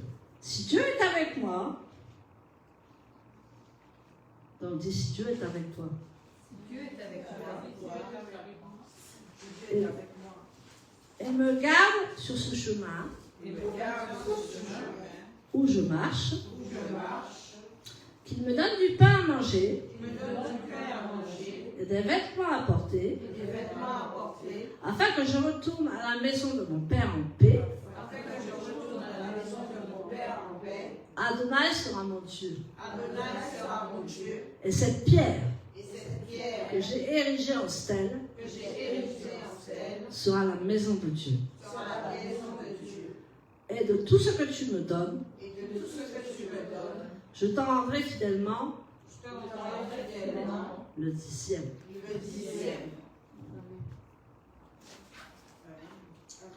C'est pas une chose que je parle souvent parce qu'on dit que dès qu'on parle de la dîme, les chrétiens se sauvent. Alléluia. Donc, c'est pas quelque chose que je parle souvent, mais moi je parle à la façon de Dieu. Amen. Donc, Jacob aussi a fait un vœu. Amen. Il dit, si tu es avec moi, si tu fais ça, amen, je te donnerai un 10e, c'est-à-dire que je te donnerai ma dîme. Qu'est-ce qu'Abraham aussi l'a fait avec Melchisédek? Abraham aussi a donné la dîme de tout. Amen. Ça veut dire que nous aussi, nous ne devons pas faire comme les vignerons. Vous avez vu les vignerons tout à l'heure? Il dit, bon, le vigneron, il dit, je vais venir chercher ma part, n'est-ce pas? Parce que je vous ai loué. Je vous ai loué l'espace. Et qu'est-ce que les vignerons ont fait? Ils ont tué tout le monde. C'est-à-dire qu'ils n'ont rien donné. Amen. Ils ont volé, ils n'ont rien donné. Et pourtant, quand le vigneron devait revenir, il devait lui donner une part. Amen. Nous ne devons pas être des vignerons rebelles. Est-ce que vous entendez? Nous ne voulons pas être des vignerons rebelles. Nous devons faire notre part avec Dieu. Alléluia. Et si nous ne faisons pas notre part, c'est nous qui allons subir les conséquences. Ce n'est pas moi, c'est vous qui allez subir les conséquences. Parce que moi, je donne ma dîme. Alléluia. Et donc, le Seigneur va nous parler ce matin que ce Jacob-là, il était béni parce qu'il a respecté sa parole. Il a fait un vœu à Dieu, mais Dieu a honoré aussi. Et il ne faut pas être des vignerons vraiment qui sont rebelles. Cette parole donner sa dîme, c'est là le signe que l'on reconnaît que tout vient de Dieu. Ce n'est pas autre chose. Amen. Alors Jacob fait ce qui est agréable à Dieu, c'est pourquoi il est béni, ainsi qu'il est dit en Malachie, on ne va pas le lire, vous le connaissez par cœur, alléluia, mais ça il faut le relire quelquefois, il dit qu'il est juste et fidèle que nous puissions bénir notre Créateur, alléluia, et à chaque fois, la dîme vient de là, la dîme vient d'Abraham déjà premièrement, la dîme ne vient pas de la loi, elle ne vient pas de Moïse, c'est au départ, avec Abraham, qu'Abraham a commencé à donner sa dîme. Amen. Et donc là, les méchants vignerons, là, ils ont tué les gens même. Ils ne voulaient pas donner leur part, parce qu'on leur avait loué le terrain, ils ne voulaient pas donner leur part. C'est-à-dire, leur part, c'était le 10e, le 20e, je ne sais pas. Mais donc, on ne doit pas être des rebelles dans la parole de Dieu. On doit obéir à la parole de Dieu. Amen. Donc, que Dieu vous bénisse. Est-ce que vous pouvez vous applaudir? Applaudissez-vous, alléluia. C'est pas moi qui peux applaudir, c'est vous. Vous avez écouté fidèlement la parole de Dieu, je suis sûre que vous allez en retirer beaucoup de cette affaire. Amen. Parce que souvent, je parle à la manière de Dieu, je parle ce que Dieu me dit et ce que Dieu veut faire avec nous. C'est surtout ça intéressant. Amen. L'intéressant, c'est ce que Dieu dit et c'est ce que Dieu veut faire de notre destinée. Amen. Donc on va se lever dans la présence de Dieu, on va mettre une petite louange d'adoration, pas très fort, et on va prier. Amen.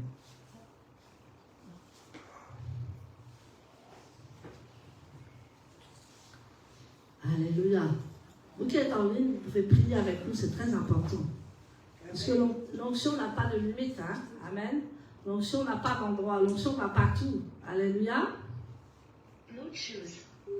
Amen.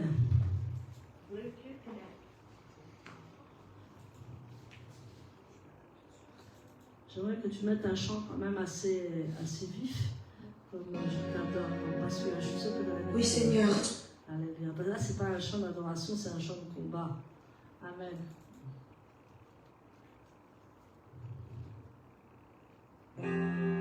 Que le cœur de ce pays, Seigneur, t'adore.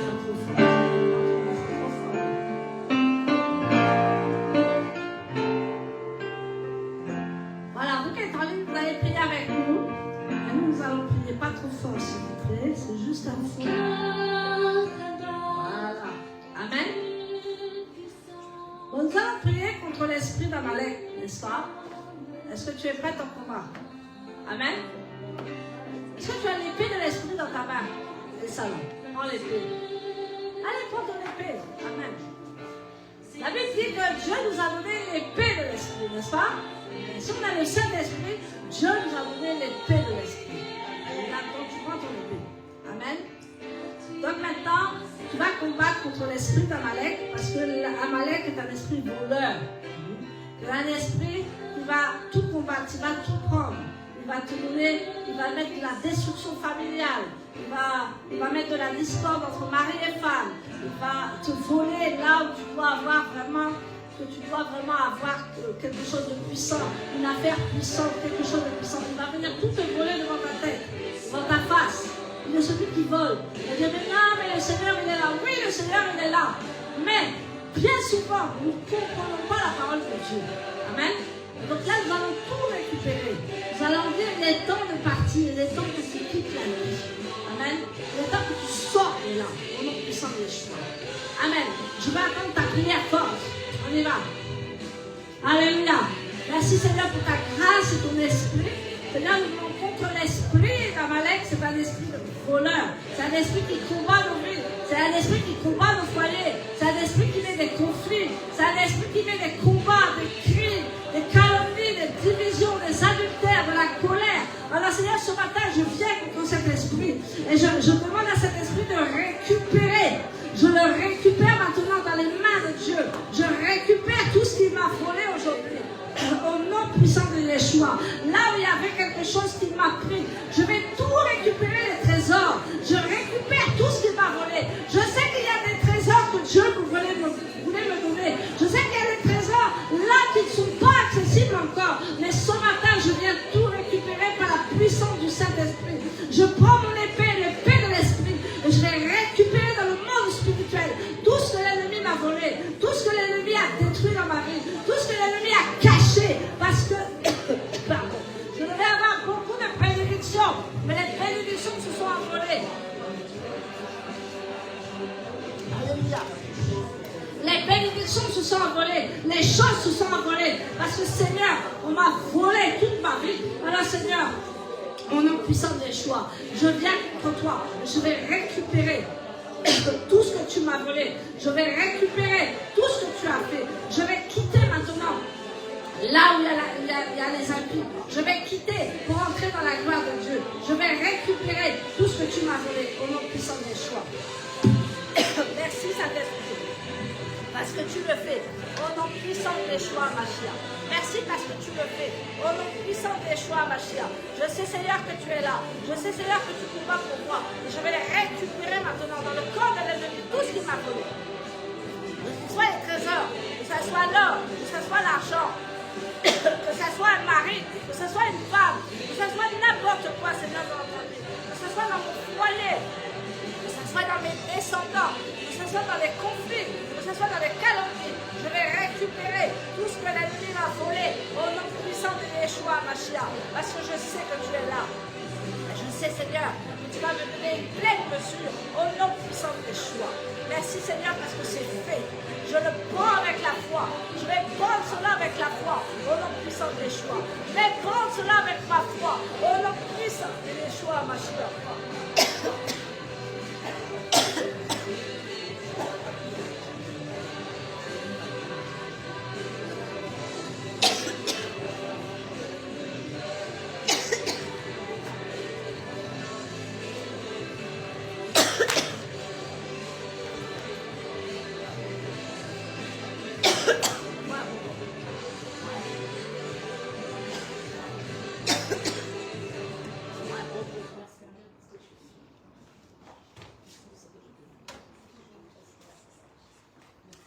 C'est le micro en fait, des poussières.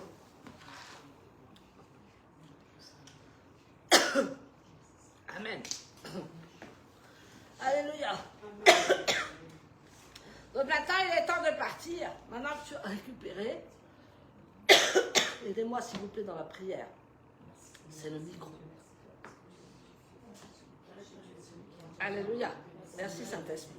Maintenant tu vas quitter de là où tu es.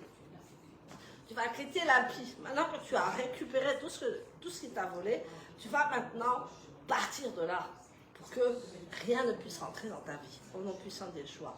Amen. Sors de là où tu es. Sors de l'atmosphère. Sors de cet environnement. Sors de là où tu es. Au nom puissant de Yeshua. On prie.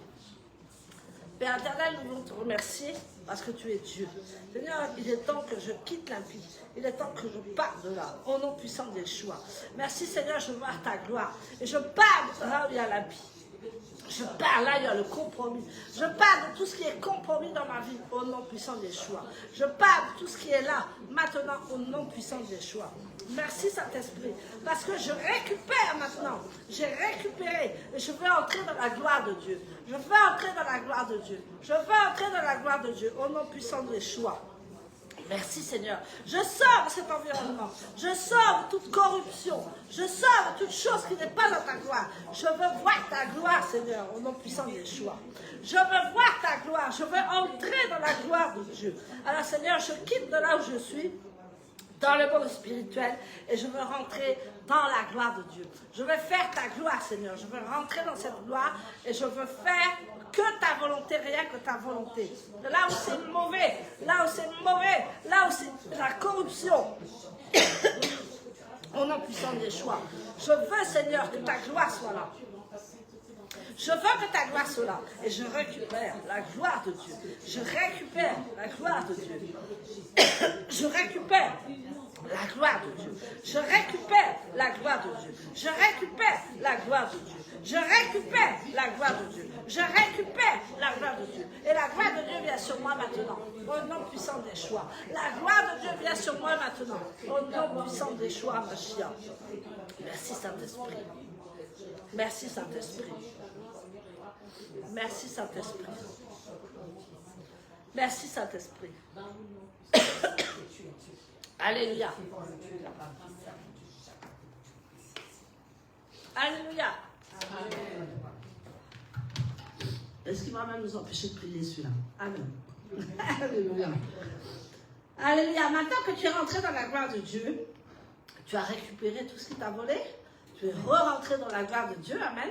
Maintenant, tu vas demander à Dieu qu'il te donne une bonne mesure. Amen. Une pleine mesure.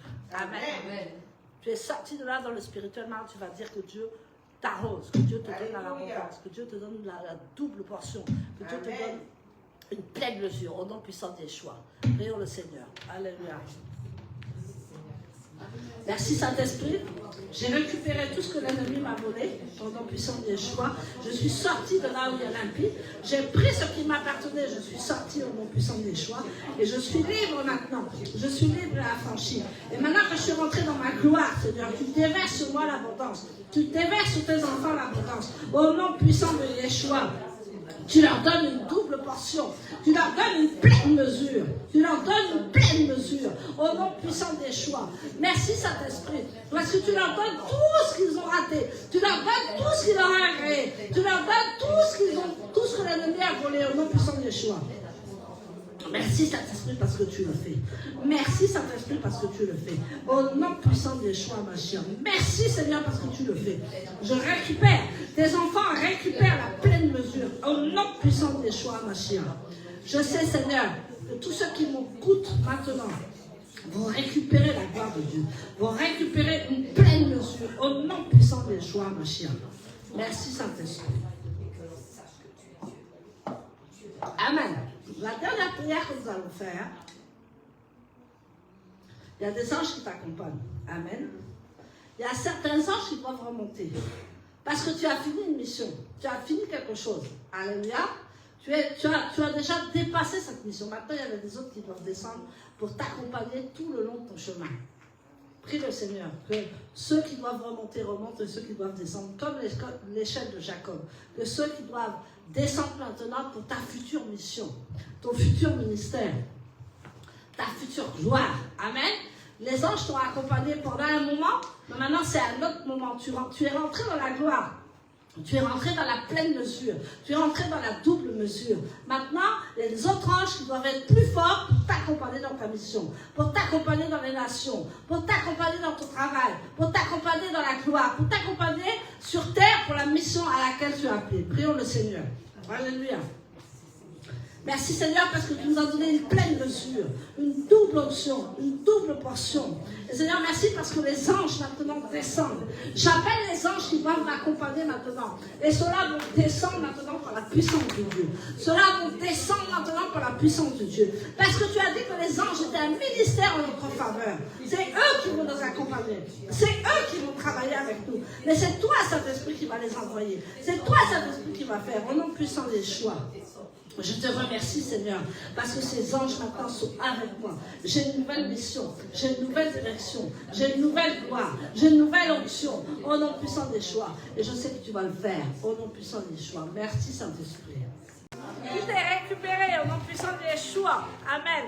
Tout est béni au nom puissant de Yeshua. Restauration, restitution. Amalek est par terre maintenant au nom puissant de Yeshua. Alléluia. Amen. Et personne ne pourra m'empêcher de prier au nom puissant de Yeshua. Amen. Donc, ce qui m'a le plus interpellé dans le message de l'apôtre, c'est l'intégrité. Elle a parlé de l'intégrité, de l'importance de l'intégrité. Et l'intégrité, c'est très important, effectivement. Et l'intégrité, c'est pas toujours facile. Et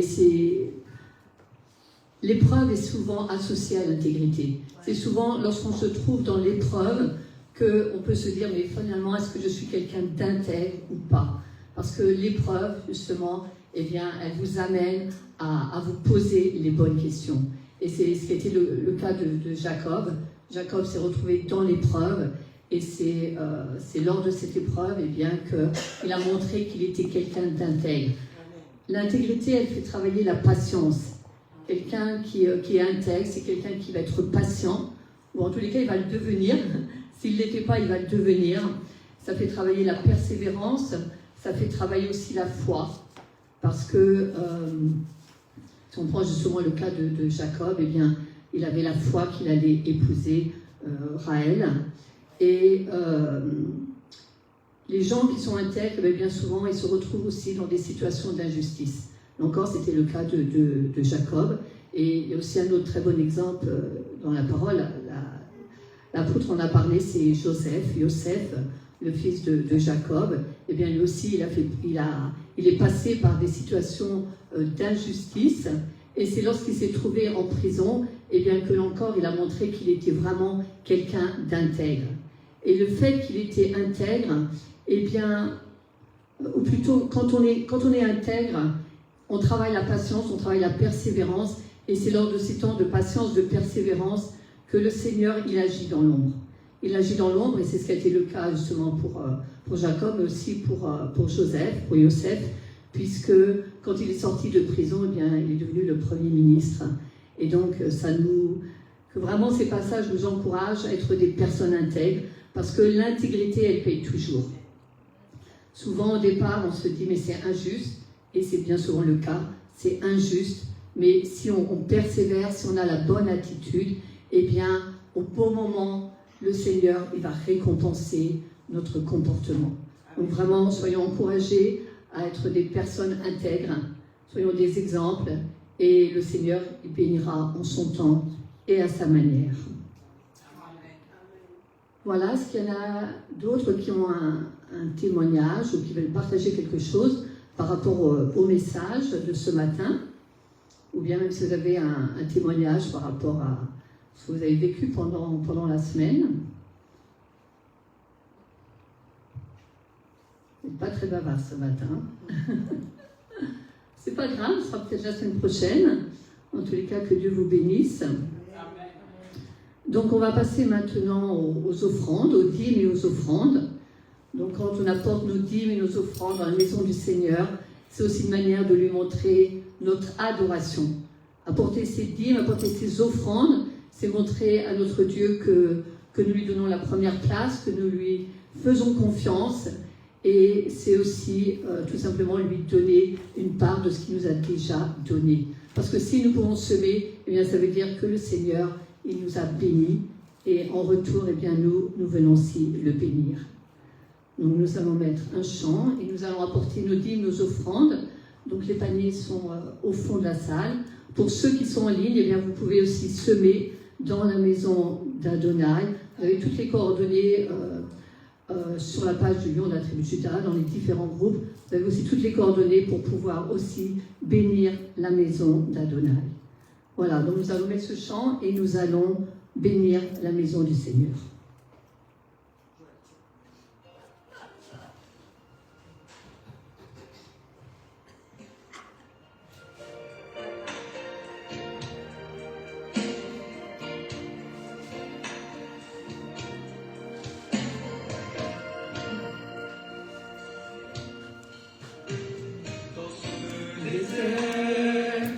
De lassitude, où mes pas m'ont amené, quelque part où je ne sais, j'ai dû lâcher ta main. Le silence, je veux me taire et retrouver ta voix. Je continuerai à t'adorer, car tu m'as aimé le premier.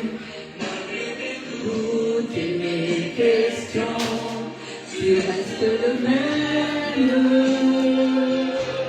Je continuerai à te louer, à compter sur ta fidélité. Dans le désert ou l'abondance, tu m'accompagnes.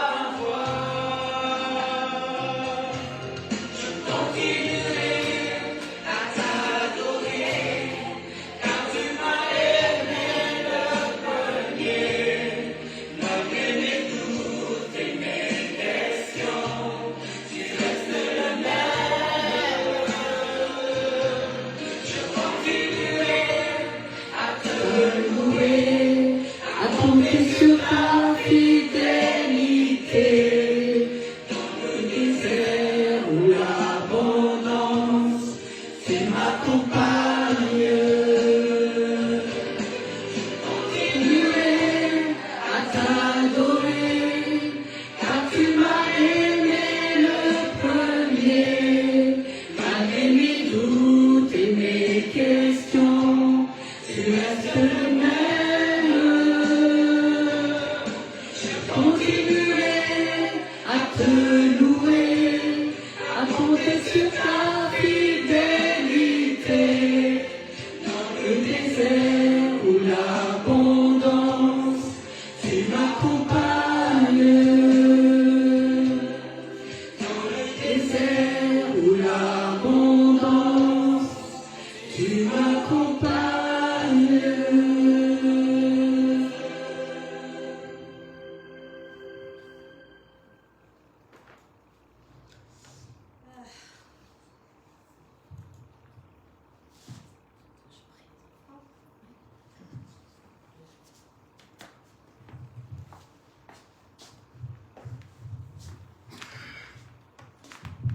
Et le lendemain, vers les paniers, on va prier.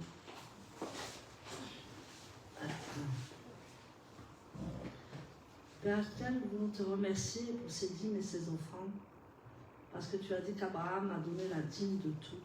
Tu as dit que même Jacob a dit, si tu me bénis, si tu es avec moi, si tu me donnes le repas, si tu me donnes le vêtement, si tu fais tout pour moi, je te donnerai le 10e. Et c'est ce que nous avons fait, nous avons donné nos dîmes et nos offrandes, nous avons obéi à ta parole. Alors Seigneur, je te demande de débloquer des situations, Seigneur, extrêmes, difficiles, par rapport à ces offrandes, par rapport à ces dîmes. C'est-à-dire que s'il y a une situation difficile, s'il y a quelque chose qui est coincé, qui est bloqué, c'est-à-dire débloque maintenant par la puissance de ton offrande. Parce que tu as dit quand on donne les dîmes et les offrandes, tu viens contre le dévoreur, tu viens contre le harceleur, tu viens contre toute injustice au nom puissant de Yeshua. Nous te donnons ce que nous avons. Nous te donnons notre cœur premièrement et notre argent deuxièmement, parce que tout contribue à ceux qui aiment Dieu.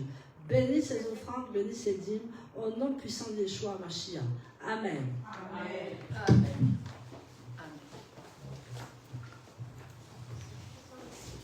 Donc, nous allons passer maintenant aux annonces. Nous avons coutume de nous réunir le jeudi pour la louange, l'adoration, pour la prière. Nous allons peut-être changer le jour, mais il n'y a encore rien de sûr. En tous les cas, on vous tiendra au courant pour vraiment le jour, les horaires dans lesquels nous allons répéter la louange, l'adoration et aussi faire l'intercession.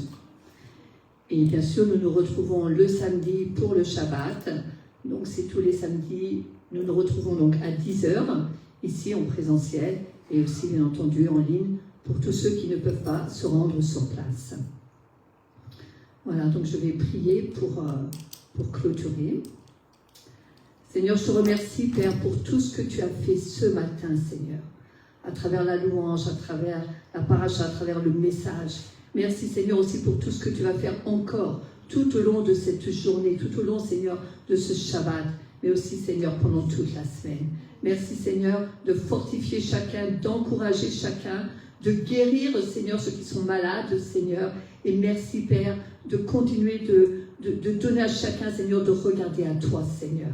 Tout comme, Seigneur, Jacob, donne-nous, Seigneur, de regarder, Seigneur, à la bénédiction finale, de regarder, Seigneur, à ce que tu as prévu pour nous, de façon à ce que nous combattions le bon combat de la foi et que tu puisses être glorifié dans nos vies. Dans le nom de Yeshua, j'ai prié. Amen. Voilà, Shabbat Shalom à chacun. Très bon Shabbat, très bonne semaine.